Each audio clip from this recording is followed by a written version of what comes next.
And welcome to Beyond Authentic Witchcraft, the meandering magical podcast. I know I will always get that wrong, no matter how many times I say it. But yes, anyway, welcome to the podcast, everybody. I'm Lisa. And I'm Neil. And this is a podcast all about, wow, dragons, egregores, servitors, thought forms, tulpas, all of that and more. So we're going to have quite an interesting discussion today, especially because with my Swiss cheese brain, there's lots of this that I kind of used to know more than I know now. But luckily, Neil is on hand, who knows a lot more about this subject than I do. But before we go any further, we've got a brand new segment on the podcast now, and it's called Magical Memories.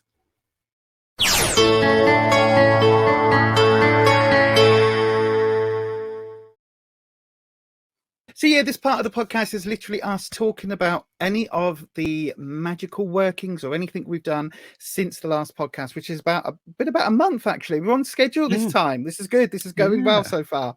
You watch us not put another one out for 10 months. But anyway, it should be fine. So then, Neil, have you done anything in the last sort of few weeks that you would consider to be magical? Oh, yeah. Recently I had an operation, and let's just say they give you a lot of good stuff. Some good shit. Yeah, you get some good shit.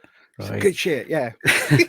So I took advantage of that to do a lot of work, and I kind of did things which led up to the actual anesthesia and, kind of launched some sigils. But yeah, I used the good stuff to do a lot of inner lucid dreaming, meditation. Got very, very interesting. And there was a couple of things that actually do relate to this episode, so might go into them or not. Yeah. How about you? Have you done anything? I've done a lot of low key stuff. It's been really weird. Not low key, not low key. I'm not messing around with any Norse tricksters. Thank you very much. Especially after they've been bastardized by the Marvel universe. But anyway, we're not going there. Whole other conversation that we could have. But no, I've been doing little bits of stuff, just like topping up wards and all of that, as I tend to do.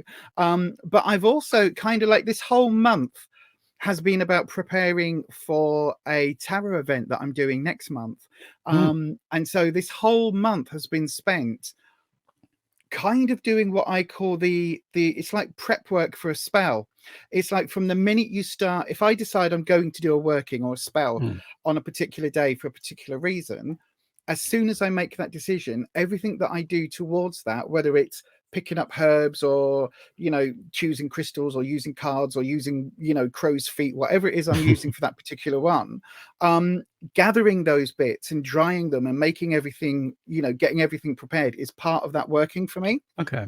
And so I think because I've been doing like business stuff, like designing, I've been putting there's a lot of kind of, well, not a lot, but there's a bit of subtext and a little bit of spell work within even the graphics on a pop-up banner. There's actually some sort of magical energy have gone into the way the graphics are laid out and the way everything is done, which has been quite interesting. So there's been a bit of that going on. And I've also, the last couple of weeks, I've been really hammered with my fibro, and it's affected streaming on the channel, as you know, because you're one of the mods on the tarot streams, and it's really knocked me for six. And just before that, I had started looking into sleep hypnosis in terms of manifestation. Okay. And sort of guided meditations and affirmations and things like that, which I've been doing for years on my own. And I'm actually been looking at it because I want to start recording my own guided meditations using the mindfulness, because I've got a mindfulness diploma and I don't ever use it. You know what I mean? It's like I should really be doing something with it. So I've kind of been thinking about that and how I can incorporate that and make it more witchy than just sort of standard mindfulness. And so because I've been looking at this manifestation, I found a couple of the sort of guided affirmation you put it on when you're asleep and drift off things. And I found a couple that have been really interesting because they're designed to make you go into an REM sleep pattern for longer. So you kind of from a magical perspective, it kind of gets you into almost alpha wave patterns. And it's designed to kind of get you there faster. So you sleep and you relax more. And while you're there, you stay under for longer. And then when you come up, it's kind of like as you wake up, it's designed that you wake up feeling more alert and that you've had a good night's sleep and all of this. And I've got to say, the last few nights, I seem to have slept, and I seem to have quality sleep, and even to the point where I haven't got up 17 times for a blooming pee, which since the bladder cancer has been a regular occurrence. So it's been, yeah, that's been interesting. So there's been a lot of low-key stuff, plus, again, continually delving into the tarot and kind of working on all the stuff behind the scenes before I go through workbooks and whether it becomes a course or whether it's just a thing, it seems to be edging towards a tarot course rather than it just being a download. So yes, there's been a lot of stuff going on, and a bit of active practice. Yeah. So yeah, sounds like we've both been doing stuff. Anyway, that was our magical memories.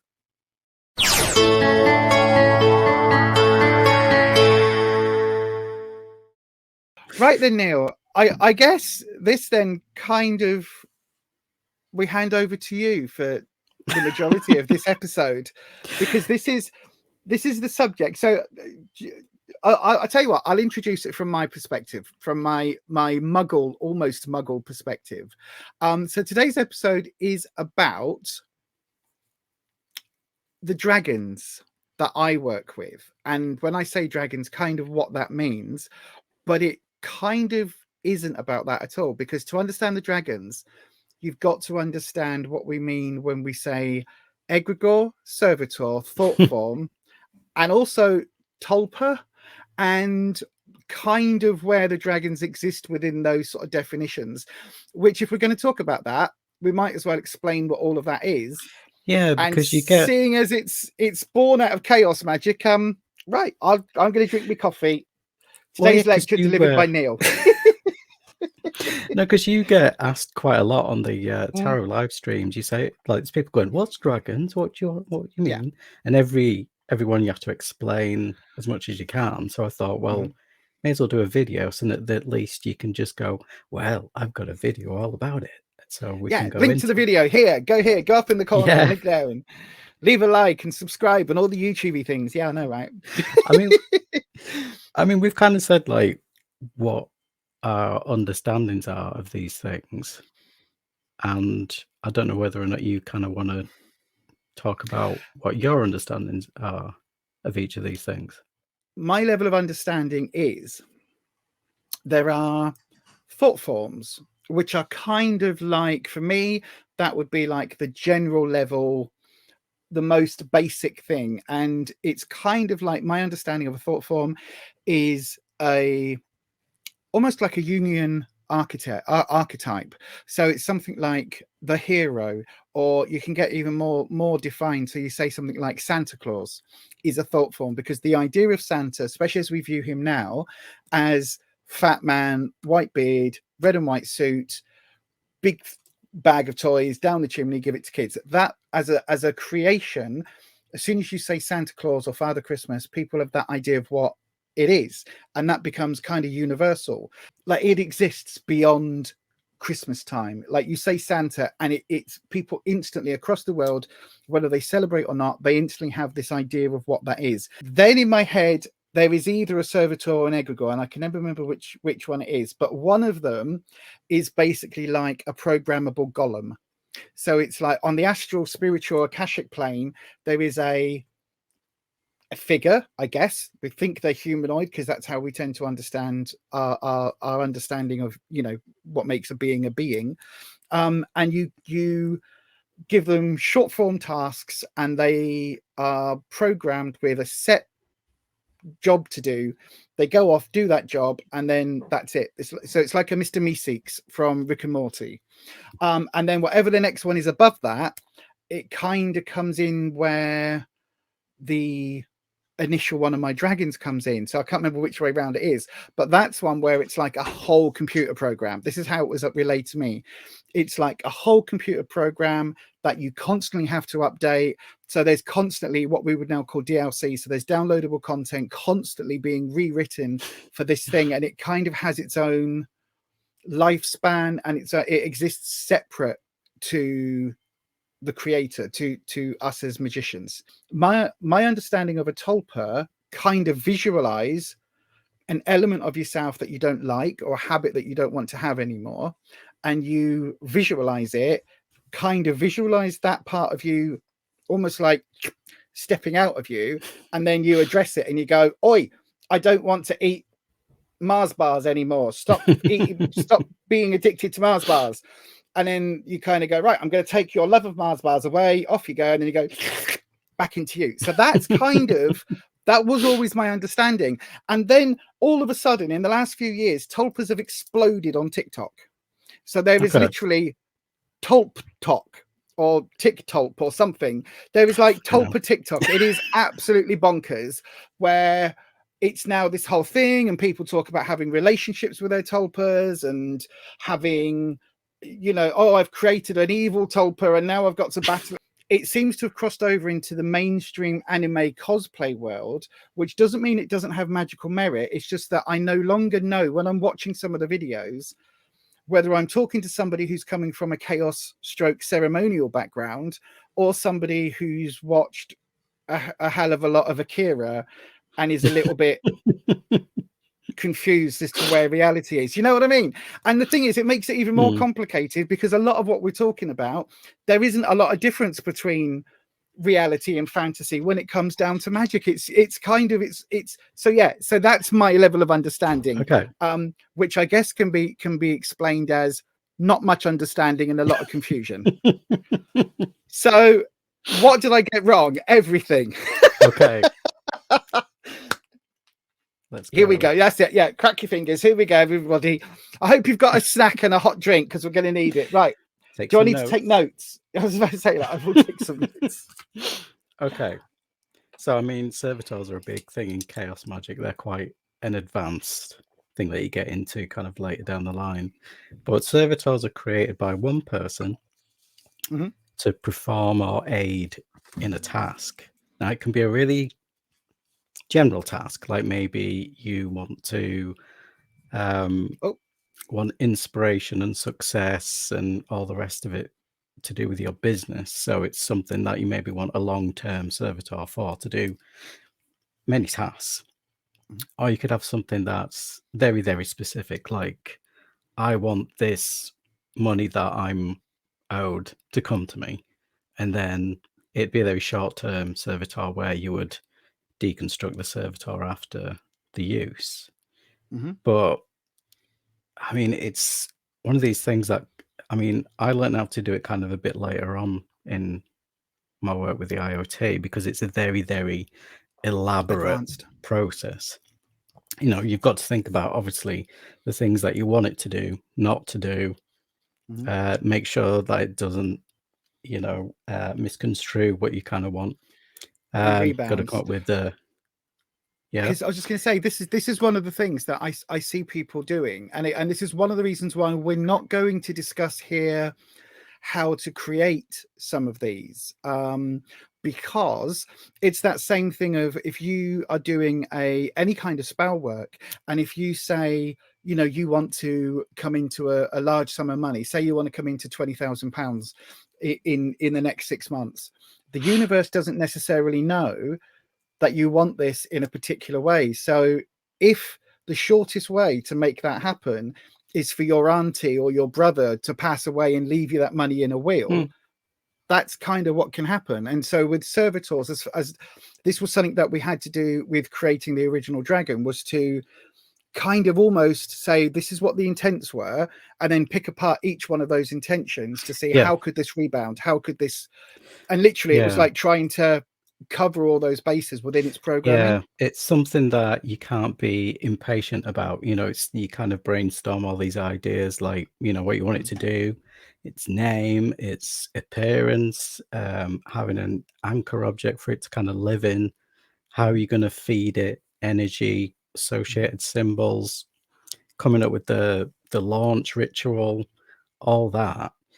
And you've got to kind of, each step has got to be very far apart, so then you have to come back to it and think, oh, actually, no, I'll change that. And But just even things like when it comes down to the name, there's a whole big thing that you got to do for that. It's like every step is so elaborate to kind of make sure that you're doing it right. And with servitors, it's a massive commitment as well. Like if you're going to have something that's long term, you've got to always be in communication with it, feeding it, giving it offerings. So yeah, it's kind of one of those things where you can't just go like someone watches it and goes, "Oh, that sounds good. I'm going to try that," because make one tonight. No. But yeah, so egregores, I'm really interested in because they are usually created by a group of people who have got a shared aim. And sometimes it can be an intentional thing, and sometimes it can be an unintentional thing. So the problem is that because it's not anchored to one person, it becomes kind of unbound and it becomes its own creation to do whatever it wants to do. I mean, with servitors, it works for you like a personal assistant, whereas egregores, you work with it, you level with it. But it comes from like Enochian traditions, I think, originally, which was referring to angels. So people would work with people's general ideas of what angels do. That's how it kind of started. And then it kind of, through the years, kind of got filtered through like ancient Greece and Russian occultists, Eliphas Levi, I never know how to say his name, but he kind of defined them as like egregores as like a colossal force that has come from an idea. Golden Dawn had an idea. It's like as it trickled down, it became sort of more and more defined and what it is today. But it's the modern day egregore concept that I find fascinating because it covers things like, especially nowadays on the internet, message boards where people have got a collective idea. And maybe it is some occultists who can get together and go, let's create this thing and, you know, make a change. Or it can be a group of people who kind of run with an idea and kind of build on it. I mean, the most famous and great example is Slender Man. How that started as one story on the internet.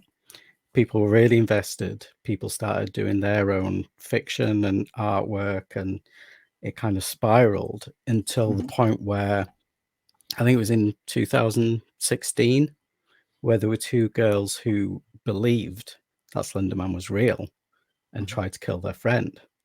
And that's kind of a example of how a kind of group created concept can get out of hand when it's given too much power and attention.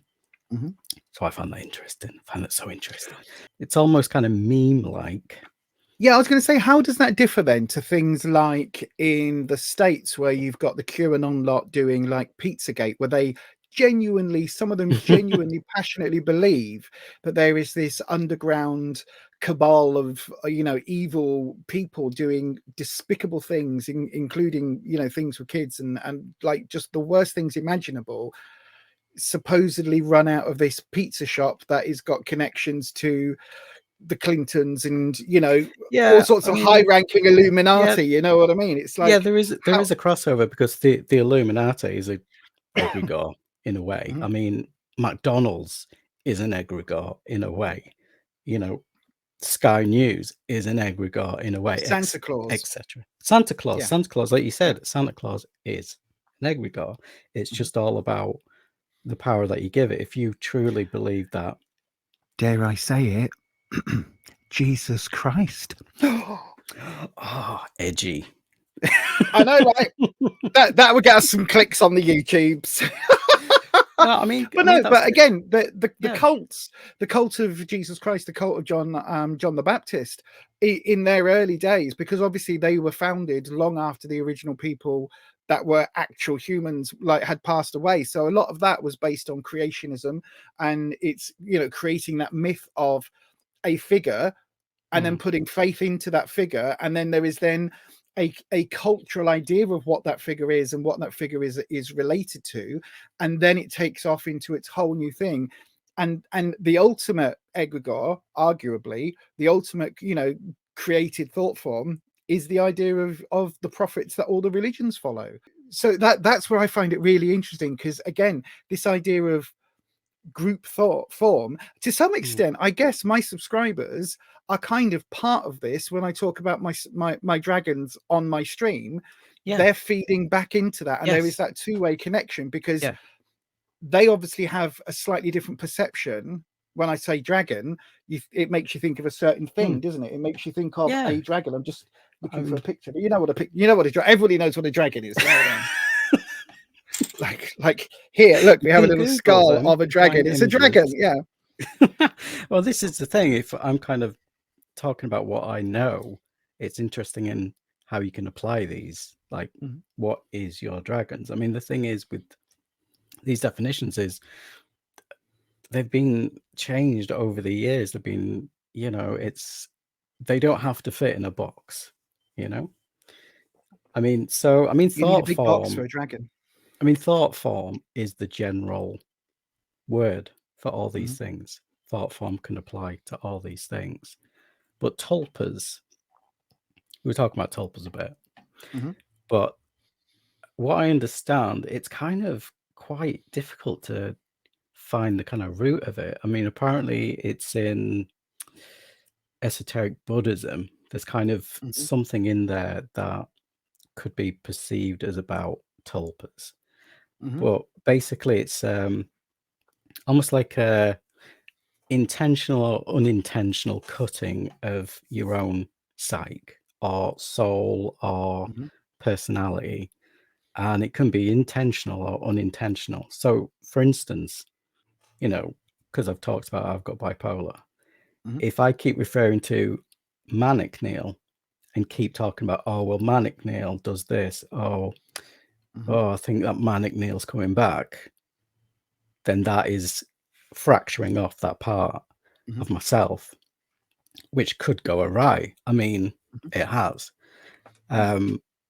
But it can kind of tulpa, especially in this day and age, it's almost like you could see it as an imaginary friend that you've given too much thought to. And if you give it enough power, then it'll start, I don't know, poltergeisting your house or driving you mad. So well, this is it, because my level of understanding of tulpa, because I come from a counselling background, I've got a little bit of counselling experience. I've got a level psychology, for whatever that's worth. So I've got little bits of information, little bits of knowledge, and on all of that have come through. And I studied psychology afterwards for quite a while. It's one of those things that it's hammered into you that if you've got a client sat in the chair opposite and you're in a counselling role, and again, I'm not a qualified counsellor, I've only got certificates for counselling skills, but you've got to be very careful when you're talking through somebody's issues, that third personism doesn't kind of creep in, because that can lead into psychotic breaks. And that's where this whole subject kind of fascinates me, because one person's psychotic break is another person's creation of a tulpa, egregore, not so much servitor, but it's, you know, it's the creation of something. And again, I've known for people to have severe psychotic incidents or severe psychological incidents, sorry, not psychotic, but severe psychological incidents, where they've almost crashed into a schizotypal condition. And because people around them were referring to, as you would say, like Manic Neil, and they would say, oh, that's you know, that's Dark Bob, that's Bob's dark side, we call him Dark Bob. It's almost like then, if the family are saying, oh, you know, we don't like it when Dark Bob comes out, you have to like go away when Dark Bob's here. Everybody around them is kind of feeding into this idea of Dark Bob. And when does that go from being a tulpa to something that is a psychological breakdown and, you know, a bipolar collapse or a schizotypal collapse? And I think that's really that's the bit that really fascinates me with the human mind with all of this. I think, yeah, I think with Tulpa stuff, I do like to think of it as, I mean, obviously Tulpa is a spiritual concept, but I think in the modern day, and especially when it comes to myself, I do see it as a more psychological kind of concept. Like, I like the idea of analyzing that and kind of how that happens. You know, it's kind of just giving it that name. You know, I think it is just down to perception. You can see kind of some facets of mental illness as a kind of spiritual idea. I mean, in a way. But the thing is with Tulpas, you know, you were talking about how it seems to be a very online, not trend, but it's kind of a... Oh no, trend. Absolutely a trend. But yeah, I mean, I've seen online, because I like to go down some weird rabbit holes on the internet, and there is a lot of things on message boards. I mean, there's a concept called waifuism, which is a similar idea to Tulpas, in that you, like, these people who are into this will, you know, become enamored by a fictional character and will start feeling like they can kind of communicate and they have a link to them. And it gets to the point where, you know, they'll have an anchor object, almost like how you would a servitor or something, and they treat that as if it is their wife, and they'll take it on dates and stuff like that. That's fine, because for a split second, I thought you were calling me out for my love of Jean-Luc Picard with my little Picard doll that normally sits in the background. But no, I don't think he's my actual husband, so that's fine. No, as long as you don't start taking him out and taking the action figure out on dates, you're all right. It's fine. Could you imagine? I tell you, it would save a fortune in Harvester, though, wouldn't it? Doesn't eat very much, my plastic boyfriend. Wow, no. But so that's like, now I don't know hardly anything about that, except for I've seen documentaries where they have like the real doll things, and it's like they have like grown-up adult dolls. Like, is it like in Japan, in places? I suppose it's kind of like, it's a little bit not for me. Not for me, put it that way. Not for me. But I think it's the line between, okay, that's a doll, I like to treat it like it's my girlfriend, I know it's a doll. Whereas people who are into this concept of waifuism do genuinely believe that they can communicate with that character and they give it a lot of power. But they do talk about the concept of Tulpa stuff. So they are aware that they're kind of doing Tulpa type work.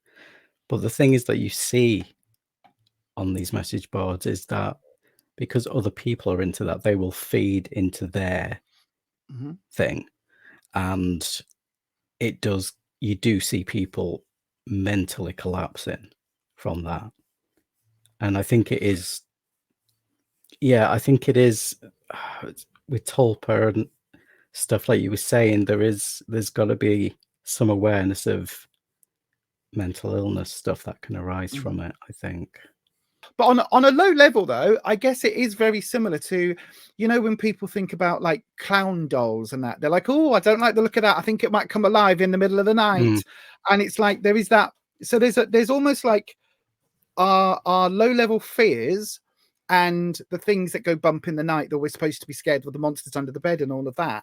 And it's kind of like, that's a low level accepted kind of 0.1 on the Tulpa scale, where we all kind of go, oh, you know, I'm just going to turn that doll around because it's got freaky eyes and I don't want it to look at me, all of that, you know what I mean? I mean, the most innocent version of that is if you've got an old toy that you've had since a child and you've given it a name and a little personality and you'd like to keep it clean and in a special place and you refer to it as that name, and you know, if it kind of falls over or something, you're like, oh no, oh, poor thing. That's low level, but at the end of the day you go, I know it's a toy, but I can't help it, I can't help treating it with care. That is like the lowest level. And I bet there's awful lot of people watching this and listening to this that I just feel really called out by that, because I had that teddy bear No, that had a name, that had its own thing. I've still got toys from my childhood that I I treat the same, and I we'll go lost into mine, it. unfortunately. I mean, we'll go into it, but there are things that I have that I do work with magically on that level. That when you started talking about your dragons, I was like, that's like something I've got going on. Are you a fan of 80s horror but want something different? Do you like modern horror but the regular magazines leave you a bit cold? Are you a fan of that schlocky horror that no one else seems to talk about? Check out Necronomicon, the UK horror zine from Etsy.com. Just search for Necroneil. Blue Chalice is a small business making crafty creations for the Witcher community. From jewellery to wall hangings, witch bells to altar tiles. Why not have a look at bluechalice.etsy.com.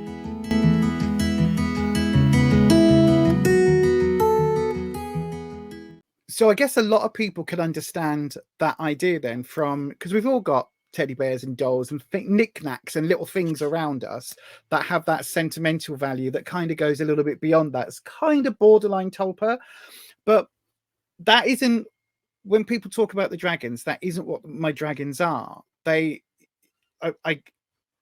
because they weren't created by a group, I guess it's not an egregore. So I should really call them servitor. I mean, I should really say servitor. I really should. It's just, again, I always like use both terms kind of so that people can that know it. But I guess if you don't know what either is, then it doesn't really help. So then what about, as the expert here, because you know far more about all this than I do, like, so what's your experience with servitors before I talk about, you know, what the dragons mean to me? What kind of, from a chaos position, what is a servitor from your understanding? Like, how do you create it? What do you do? Have you ever done it? All of that, without going into too many details. So in the IoT, I was asked to create a servitor as part of the training, and I went kind of generic. I didn't want to do anything that was too serious. So I did one for transport. So to help me make sure that buses turned up on time, that I had always had a seat on the bus, that taxis were available, free rides, etc. You know, and I took a long time, did all the steps, all that, but I was too impatient for results. And instead of keeping going, because the first few times that I tried to kind of communicate and feed it and I didn't get any results, I just kind of went, oh, it's not working. And I just ditched it and I just kind of let it peter out, when really I should have stopped being a lazy wizard and actually just keep, you know, keep at it. But since then, I haven't actually made a servitor for anything specific. But like I mentioned about the kind of tulpas that I've attached to things that I've got, they have kind of, they started out as tulpas and then I've kind of in them into servitors now. So when it comes to your dragons, do you think that maybe they started off as one thing and went into another, or so how did they come about? So the initial dragon, and again, I will refer to them with their, again, it's really difficult because I was going to say I'll refer to them with their YouTube names, but their YouTube names are gaining power as well because we use them on YouTube and people talk about their names on YouTube, which is not the magical names that I use them, that I have for them. So it's always gets really confusing. But so the first one I had is what we call Rocky on the channel, who is basically my original dragon servitor, and was created without a shutdown. There is a kill switch, but there isn't a specific lifetime built into it. So it wasn't designed to kind of work for 6 months or 2 years and then to shut down, which a lot of servitors and egregores are designed. They're designed to kind of have, if they're for specific points, they've got specific shutdowns. And so he was a creation of necessity in terms of magical protection, basically.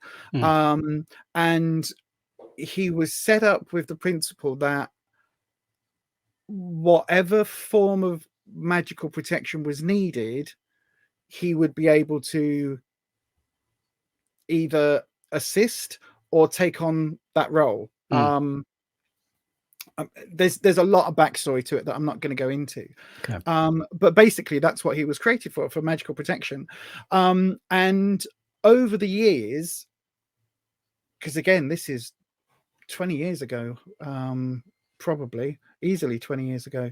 And over the years, he took on slightly different elements. And my understanding of who Rocky kind of is also grew, because I'm working with a magical entity on a regular basis, and it's almost like, for any witches out there or any Wiccans that work with specific deities, it's a very similar concept to, you know, if you're going to work with Hecate, for instance, you invoke in a certain way, or you evoke in a certain way, you leave offerings, you charge, you feed, you do all of those things, you send out, you set up a working, you send it out into the universe for Hecate to make that so, and for make that, you know, to have that happen.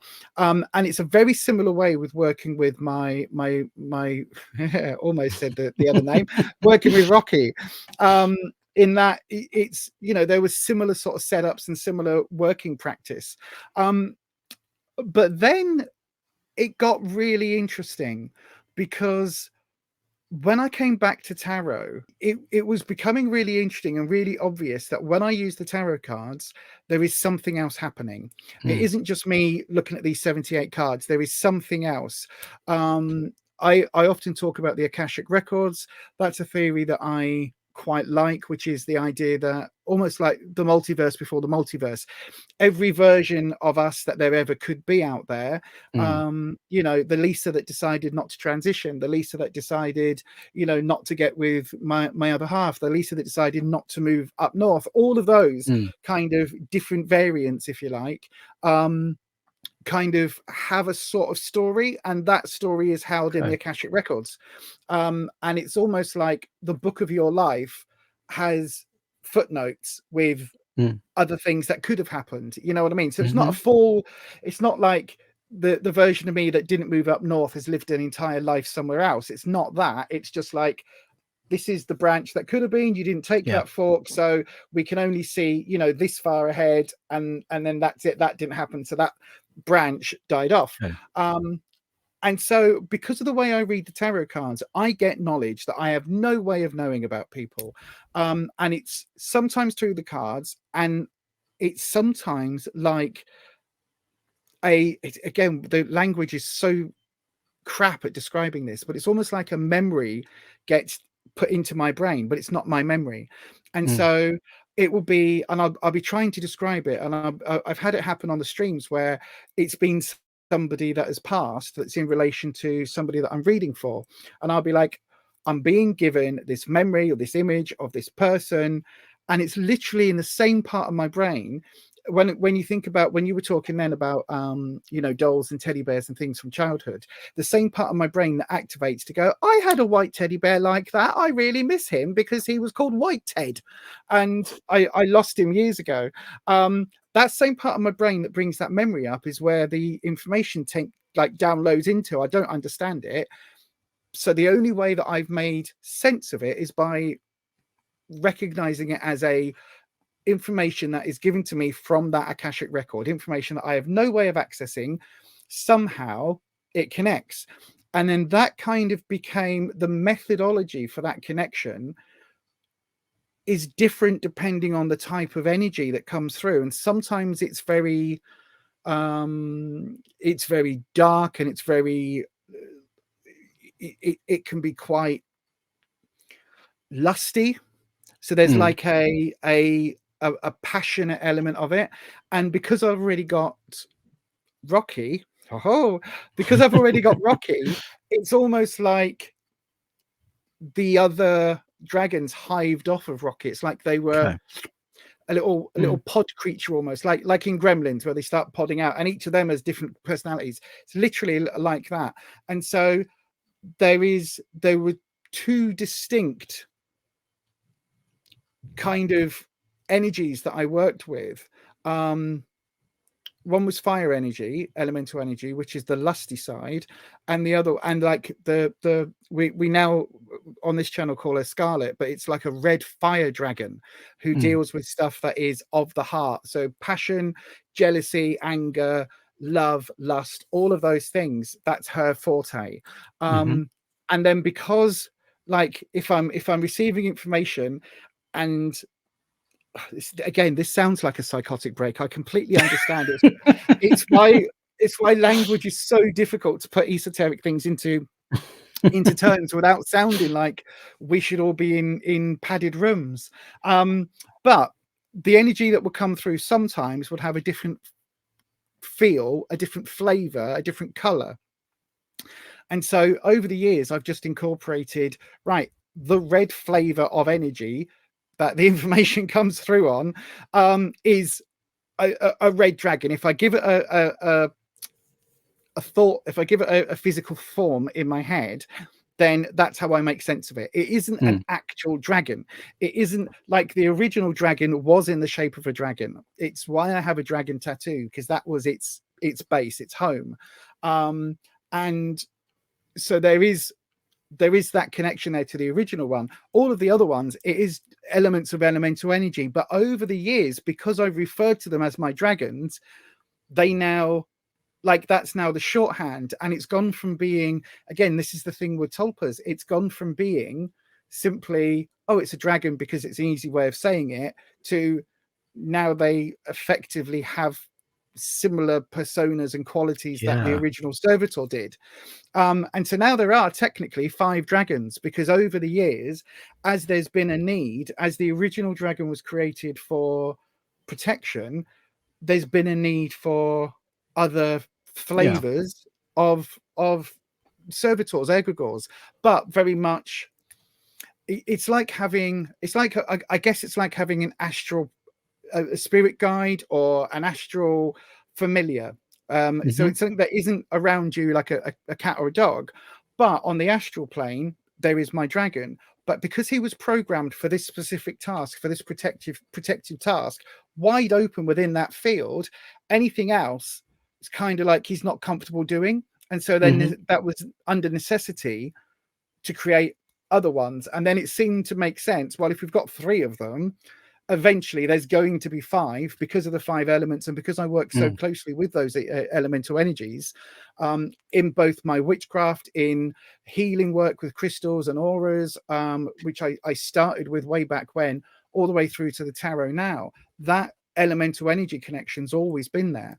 And so so the dragons are a very easy way of visualizing the elemental energies that I work with, specifically on when I'm doing tarot, because it is specifically how I interact with the cards and how the cards interact with me. Because when it happens an awful lot on the streams, I will say something and I will say, oh, Wispy, who is an air dragon, an air elemental, who is very, if you were talking about personality types, is basically an excitable puppy, but in spirit form. So does have a stronger connection and brings energies and all of that, but he's also really wants to be acknowledged. And sometimes if I'm shuffling, I'll say, oh, Wispy's been really quiet. And as soon as I say that, or as soon as I say we haven't had Wispy jump a card, because that tends to be how that energy comes through. When I'm shuffling, one card will flip. And you can guarantee on a stream, as soon as I say, oh, Wispy's been really quiet, a card will flip. Now, I don't know whether that is my subconscious. I don't know whether my subconscious is saying flip a card and it's sending that message to my hands to reinforce the idea of an elemental thought form that I'm working with, in which case it is all in my head. And I don't really care if that is what it is, because it Yeah. actually has an impact. The Yeah. card that flips means something to the person I'm reading for, and it makes sense in the moment. So I don't, you know, the skeptic in me says, it's a bit like when you're doing a pendulum. Oh, it's you moving it. Well, it could be, but I'm not doing it, you know, I'm not doing it on a conscious level. Yeah. And so if that message is being passed and it's making my hand shake, how do I know that isn't the universe shaking my hand? I'm not doing that consciously, and the pendulum's answering a question that I can't possibly know. So yeah, so basically 45 minutes later, that's what a dragon is. So yeah, so it's a shorthand way of saying elemental energies that I work with that are more than just random energy, and that they have a form of almost sentience, kind of, you know. I don't think they are fully sentient, but I don't think that, but they're also not just, they're not just objects, you know what I mean? There is something there. So do you think it's, I mean, as you said, you created the first one as a servitor, and then the other ones, do you think they kind of spawned in an almost tulpa way, and then they kind of got shifted into servitors? I mean, what do you I think think? it's more that originally with Rocky, with the programming, and again, it was over a very long period of time. That programming was designed for a specific purpose. So, and in all the years that I worked with that particular servitor, there was no other tasks for it to do. I wouldn't like kind of go, oh, could you just do the washing up? So it's kind of like having a childminder and then saying to the childminder, oh, you know, while you're there, can you just help out and put a load of washing in for me, and can you just do the washing up? No, they're not paid to be a cleaner or a housekeeper. They're paid to be a childminder. And it's kind of like that. It's like Rocky wasn't created to go and do anything else. He wasn't created to kind of, you know, be proactive in these other areas. He was only created very specifically for protection.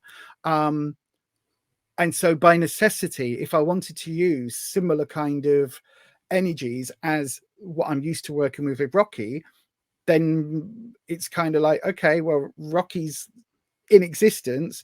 And again, because I'm such a lazy bitch, or a lazy witch, as I was about to say, but both figure, you know, there's this element of why reinvent the wheel? I have a working servitor with a really close working relationship. Why not just kind of use that energy and hive off? And so it is literally like, you know, they are offshoots.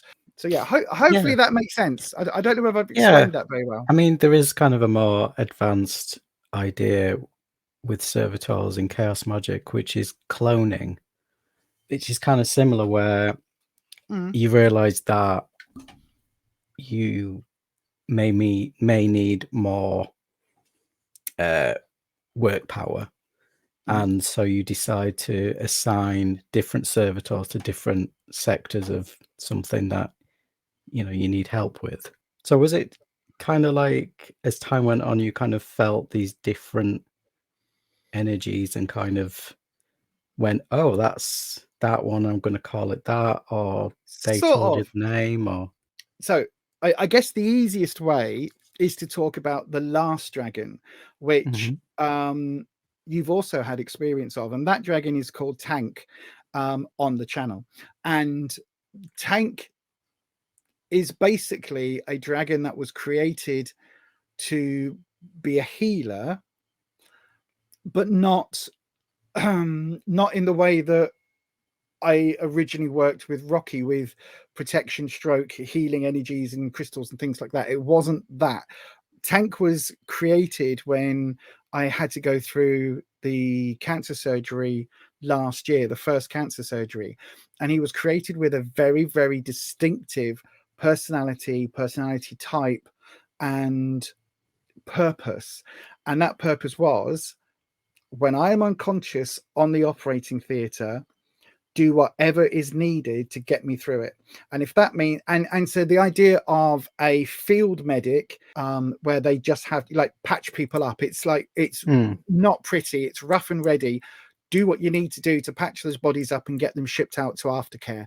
And it's kind of like that. That was his whole purpose, was to assist with the surgeries, not to like to do the surgery, because I'm not that, I haven't lost that much touch yet, but it was to kind of be on the Akashic plane, on the, you know, the spiritual plane, and to kind of assist wherever it was needed. And if that meant, you know, guiding the surgeon's hand to go a little bit deeper, then so be it, even if it meant the recovery was worse. And it was kind of that idea of, like, in my head, Tank was very specifically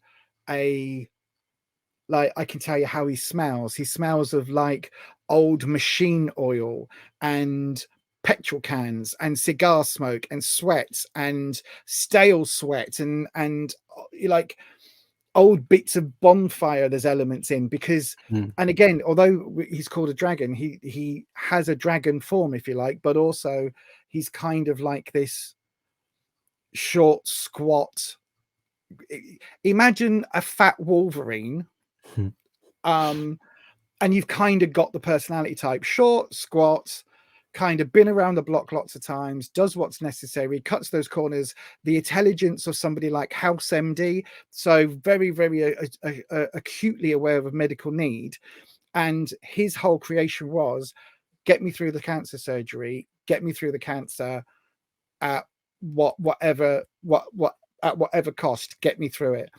Get me through, or get me through surgery. It was specifically surgery, not necessarily for the cancer. And yeah, and so he was actively spawned from Rocky. And so there was a process of me effectively contacting Rocky and agreeing that this particular part of the protection, as in protection when I'm unconscious in surgery, it's necessary for that to no longer be Rocky's in Rocky's wheelhouse. It's now become necessary to have that as a specific entity, because Rocky can't be protecting me magically as well as being in the operating theatre protecting me surgically. You know what I mean? So it's kind of, so there was a specific purpose put in place for Rocky, for Tank, which is why he doesn't ever appear really on the tarot, because we don't do medical questions on the tarot streams because it's unethical to do so. So therefore there's no need for Tank to pop up. But he has been other places, hasn't he, Neil? Yeah, he has.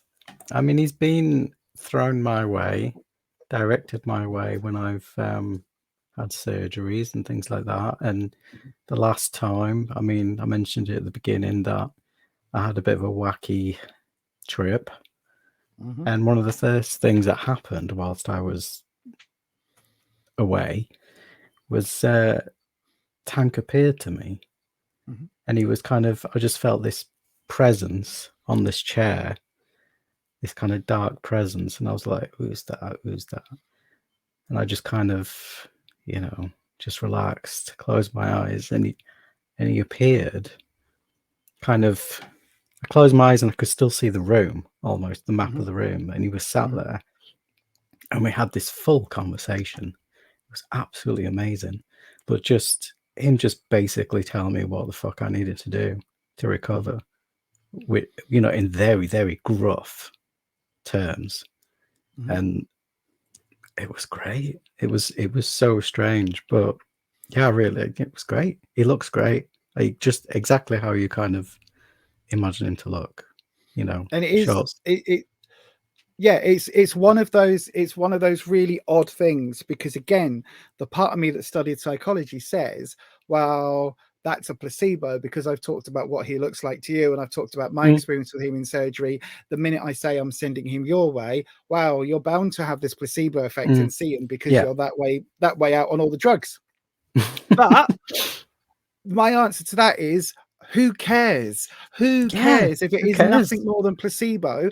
At the time, you were given information that you needed to help you recover. Yeah. I felt so relaxed going into my first ever surgery at the age of 46. I mean, is that right? Yeah, 45. You know, I'd never once been in hospital for an overnight stay even in my entire life until surgery for cancer, for God's sake. And yet I was really relaxed going in because I was just like, I've got this. Tank's got me. And it was just the most surreal thing. And then to say that, you know, oh, I'll send him Neil's way, and I did a little thing and was like, right, this is what you need to do. Go and do the same thing over here. You know, go and have this. Go and do your job. But you know, cheers, I'll buy you a beer when you're back, sort of thing.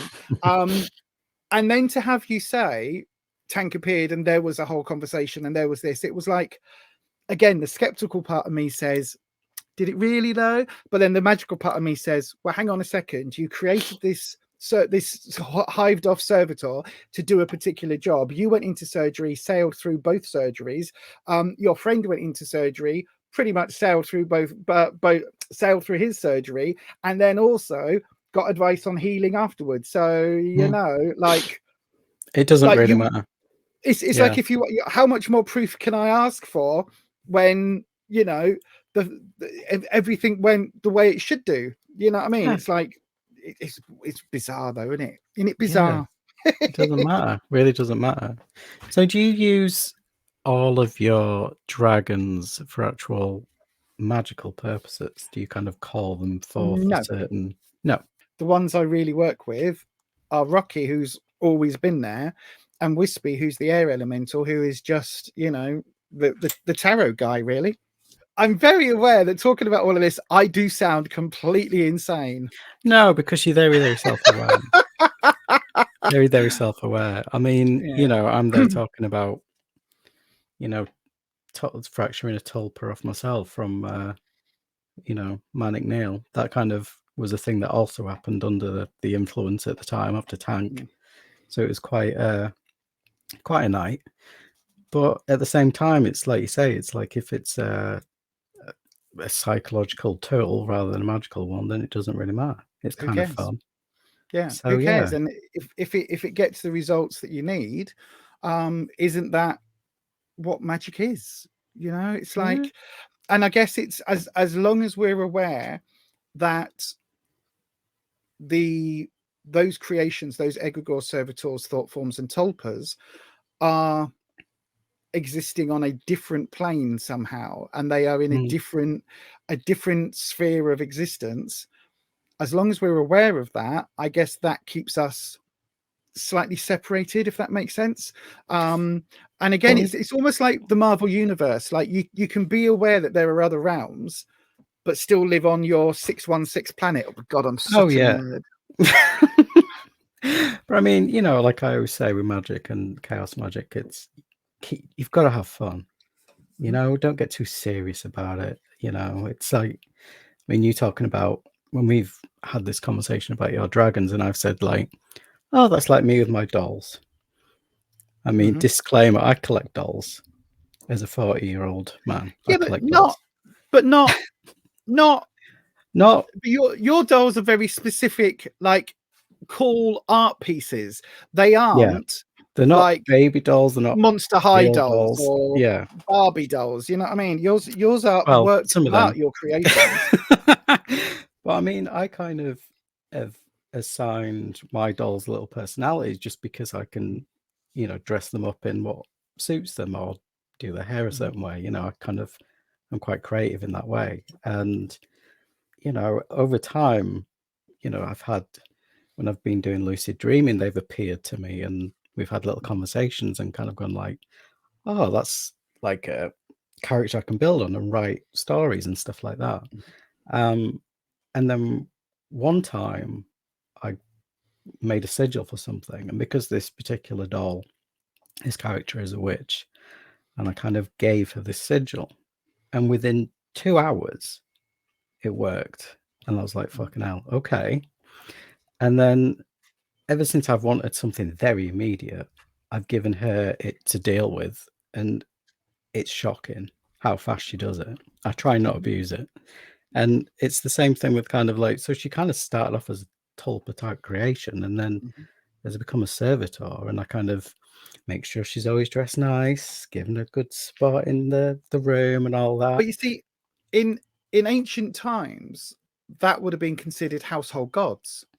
Yeah. And you had like different houses had different gods that they would worship, and they would leave offerings for those gods. And again, it's a very, very similar concept to creating servitors and egregores and tulpas, and it's used in a very similar way. It's like you would invoke a particular household god because you want to have, you know, a successful crop harvest. You would be praying to your household gods, leaving them an offering, consistently building up the magical connection with those household gods by worship and by practice, and effectively through prayer casting spells using those household gods. I think as long as you're aware of what you're doing and you kind of look at it and go, it is a bit silly, but you're having fun, and especially when it comes to my dolls, like it's a very creative process. You know, I'm kind of saying, okay, I'm gonna make you an outfit as thanks, but then it's like, well, even if it's bullshit, I've still made a doll an outfit. You know Yeah, what I but mean? also the thing is, you're really creative to do things like that. I don't have that artistic ability. So when I'm looking to house a dragon, I either repurpose a fairy house really, really badly, a really stupid idea. Why the hell did I think invoking something of the fae and bringing it into my home was ever going to be a good idea? I still need to send that to you, by the way. And then instead of going, right, I need to create a cave, or I need to create something else, and I was a bit stuck. When I went to the last crystal show, the last healing festival I went to, I saw all of these random things, including dragon skull, dragon head crystals. Didn't buy one. Didn't think about it at the time because I was too busy looking around at all the tarot readers. And then instantly when I got home, went, oh, damn, I should have got one. And then I went and bought one. So I now have a little home for the dragons to live in on my desk, which is a piece of, it's a little bit hard to see because of the lighting. It's a little piece of smoke quartz, really dark smoky quartz, in the shape of a dragon head. So, you know, and it sits on my little, I've got speakers in front of me for when I'm doing my live streams, and it literally sits in a bowl with some other crystals, which, there we go. Well, it did, but it sits in a bowl with other crystals quite happily, and is where, in my mind, when they're not actively doing things in the astral field for me, that's where my dragons reside, and it's just like a nice little base of operations for them. Hopefully, that's answered the question that I get asked a lot on the tarot streams, which is, Lisa, what the hell are your dragons all about? What is going on with these dragons? So hopefully you've now got an understanding, or you could be a hell of a lot more confused, really.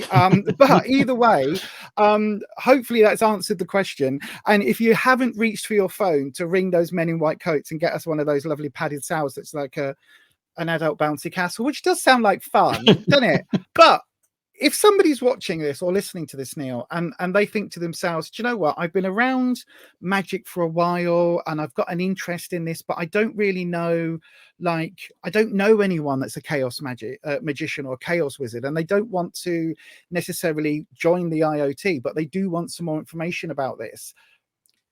Is there somewhere you can point them? Definitely. Condensed Chaos by Phil Hine, an introduction to chaos magic, is a great starter for chaos magic.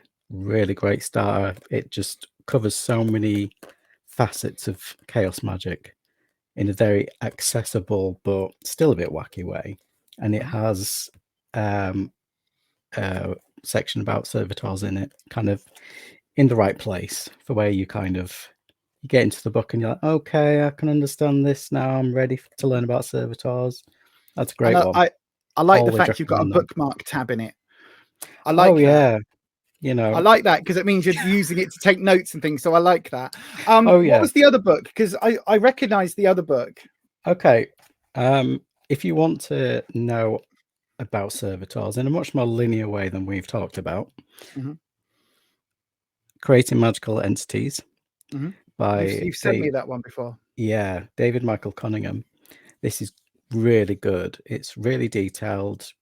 Tells you all about how to create one, all the things you got to think about, all the things that you probably didn't even consider about them, launching them, feeding them, all the rest of it.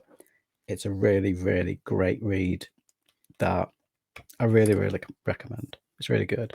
I'm also currently reading a book called Egregores by Mark Stavish, which is a more historical, anthropological book about egregores and where they started and how they evolved and the definitions of them now and feeding into servitors, tulpas, all the rest of it. So I recommend that one. It's been really good so far. Thank you for that, Neil. I think that has been really fascinating. Hopefully people at home have been able to follow along. This is probably a little bit more, would you say a bit more advanced, a bit more sort of, I think so, along the way for magic for most people? I think so. I mean, chaos magic terms, there's a thing called like thought form chain of continuum, which is you start with sigils and then you go on to servitors, because sigils are kind of one-off things that you cast out into the void. Servitors are something that you cast out into the void, but you keep in contact with and keep communicating with. So keep tabs with, yeah, next level stuff.